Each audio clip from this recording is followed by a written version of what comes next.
So today I have the opportunity once again to ride out on the Lexmoto LXS. Now this is my son's bike, and I will admit that for a while there I thought he'd bought the wrong bike. Yes, I thought this was the wrong bike for him. I was wrong. And so today I'm going to give you my 6 simple tips on how to find and create the right bike for you.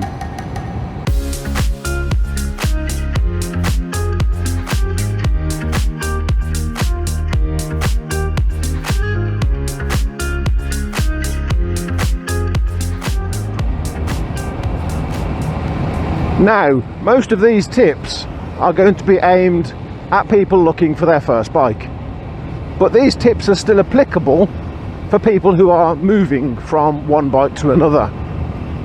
So, without further ado, tip number 1. It may sound obvious, but try it on. Try the bike on for size. Try and find one. Try and find one locally in a shop. Find someone that owns one and try on the bike that you're thinking of buying. Now, when I bought my first bike, I was determined to get the YZF 125, and I was at a bike show.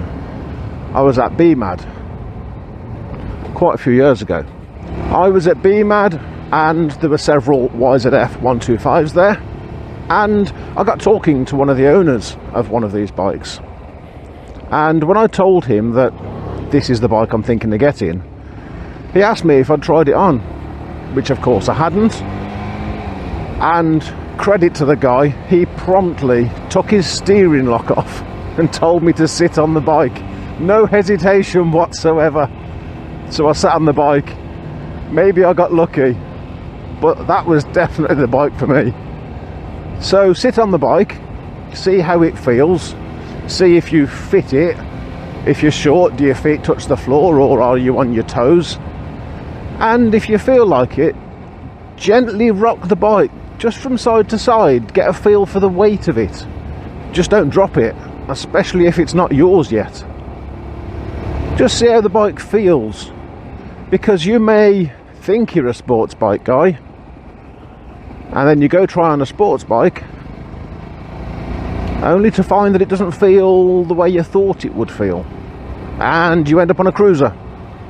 Or maybe you think you're a cruiser guy and you end up on a naked bike. It doesn't matter. Changing your mind at this point wouldn't be a mistake. If you go sit on a cruiser and decide it's not for you, changing your mind at that point is not a mistake. What would be a mistake would be persevering, sticking to your guns on this one and getting a bike because you thought you wanted it even though it doesn't feel right. That'd be your mistake right there. Tip number 2. Try another. Leads on quite nicely from tip number 1. Try on another, and another, and another if you need to. Don't be afraid to try on multiple bikes, particularly if you're not sure what you want. A lot of people, by the time they're trying on bikes, they've got a really good idea of what they want. An LXS, a YZF, an LXR SE. But if you're really not sure, try on several. Try on a sports bike, try on a cruiser, try on a naked. Tip number 3. Your first modification. Because finding the right bike isn't always about going out and finding the bike and buying it and then you're done, because the bike is not likely to fit you straight out of the box. I don't think motorbikes come in boxes. So you've looked at bikes, you may have looked at several, you've decided on one, you've taken the plunge and you've bought the bike. What's the first thing we do? Well, we have to get it home. But that's not what this video is about. So imagine that you bought the bike and you've got the bike home. Okay, what's the first modification that you do? And everyone thinks loud exhaust. That's probably not a bad shout, actually.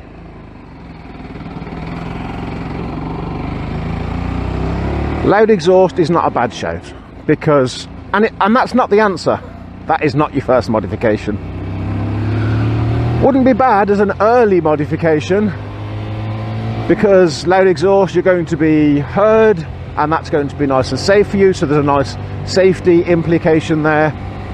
And particularly if you're buying a 125, people are going to think loud exhaust, because many people want their 125 to sound less like a hairdryer and more like a motorbike. So loud exhaust is definitely an early modification.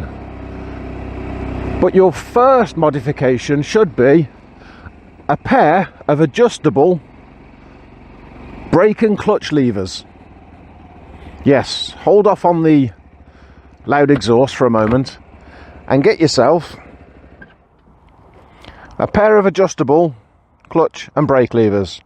Now, we have got a pair of adjustable clutch and brake levers for this bike. We just haven't fitted them yet, but it's Christmas soon. Very, very soon. This bike comes with an adjustable brake lever, but not clutch, which I've seen it on several bikes. So we've got a pair of adjustable clutch and brake levers for this bike, which we're going to fit very soon. And that is because, like I say, your bike is not likely to fit you straight out of the box. It's going to need setting up for you.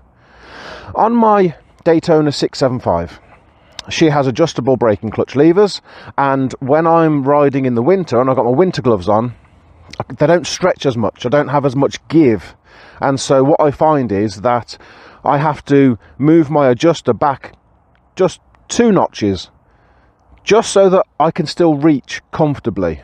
Don't pull the adjuster back too far, because if your levers get too close to your bar and you're left with very little reserve travel, that's actually an MOT failure. So this is where you start to get into your finer adjustments.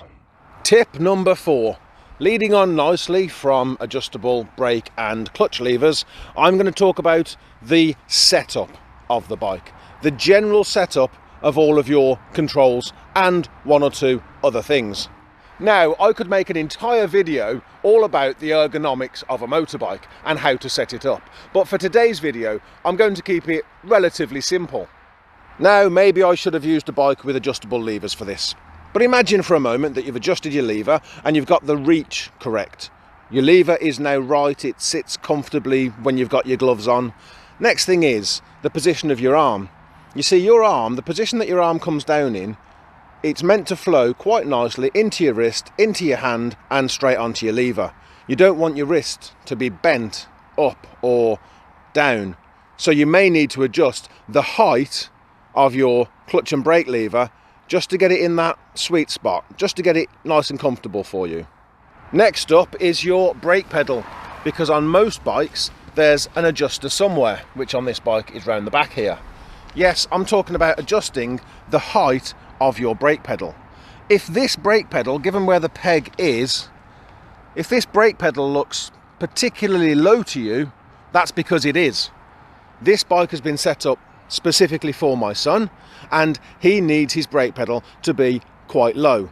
If I was to ride this bike on a daily basis, if this was my bike, I would need to adjust that brake pedal back up so that it fitted me.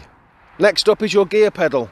On most bikes, the height of your gear pedal is adjustable, and it depends on what setup you've got.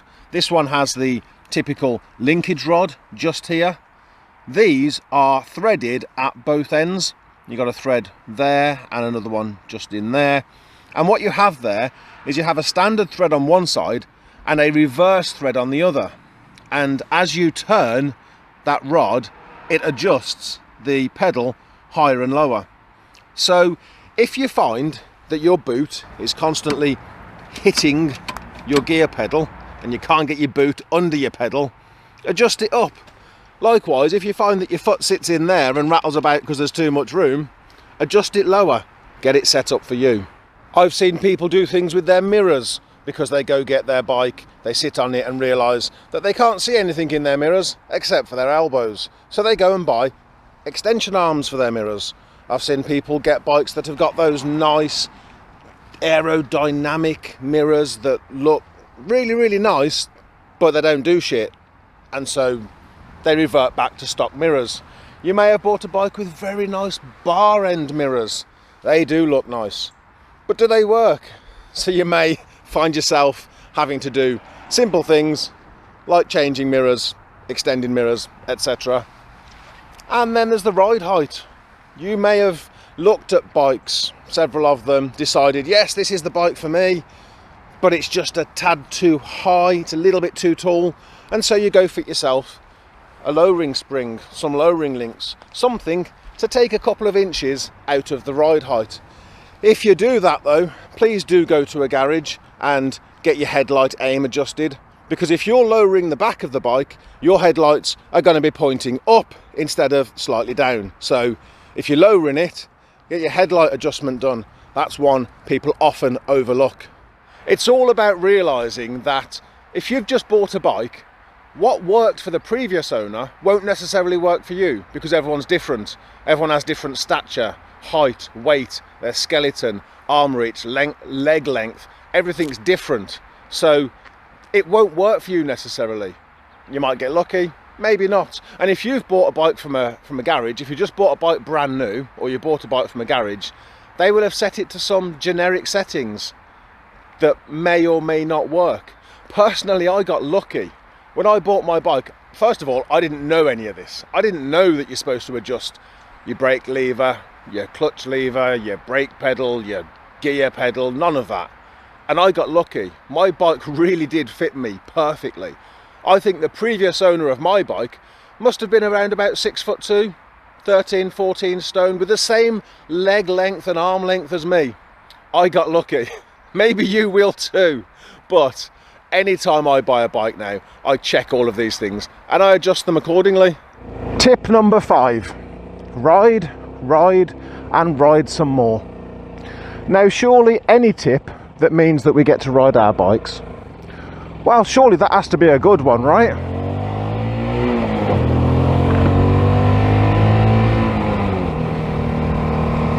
What I'm talking about here is getting out and seeing how all of those adjustments are working for you or not working, and if necessary, go back home, make some more adjustments and go out and ride some more. Go home, make some micro adjustments. Hopefully you're going to spend a lot of time on your bike, so it's worth taking the time and setting it up properly for you. This is the point at which you really start to refine the proper setup of the bike. And tip number 6, this is an interesting one, because numbers 1 to 5, they were in a particular order. They are in the order in which you will do these things. But tip number 6 can appear at any point. Number 6, you're not ready. Yes, it's true. You may not actually be ready for a bike. You may not be ready to ride. And if you're not ready, because it is a mindset thing, if you're not ready, you could have the perfect bike, perfectly adjusted for you, and you've taken the time in setting it up, but if you're not ready, no amount of adjustment is going to make the difference.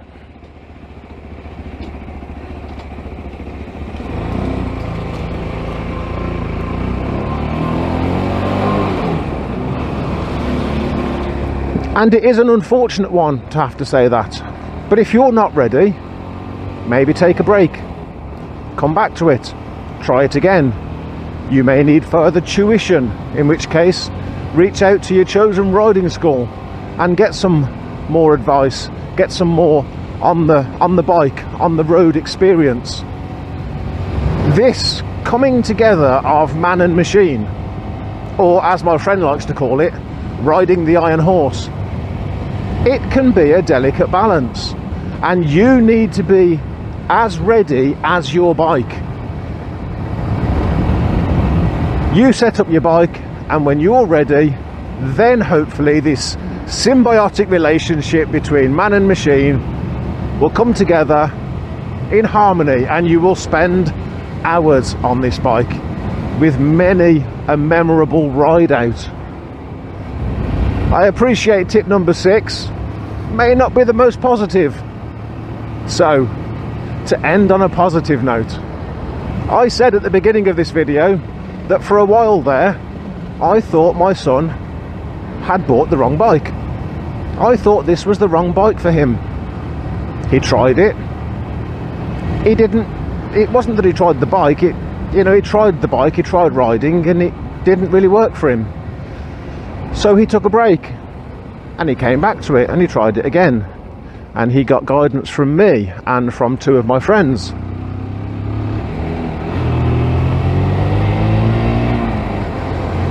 He took a break, he came back to it, he took a break, he came back to it. He did this several times until eventually, after about 18 months, he suddenly found himself in the right mindset, and he came back to biking, and he was like a completely different biker.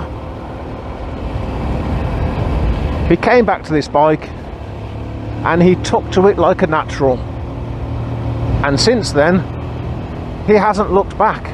There's been no stopping him. He has put almost 2,000 miles on this bike now. Why? Because he is now ready. Tip number 6, it did catch him and he's overcome it, and now that he's ready, he's out there and he's riding. Not only is he ready and out there and riding, to give you an idea as to just how right the time and the bike is for him now, yes, he's put almost 2,000 miles on this bike. But also, he recently... Yeah, I can't see shit. He recently had to redo his CBT, and he took this bike. Yes, he rode his LXS to his chosen riding school, and he did his second CBT on his LXS, and he passed it with flying colours.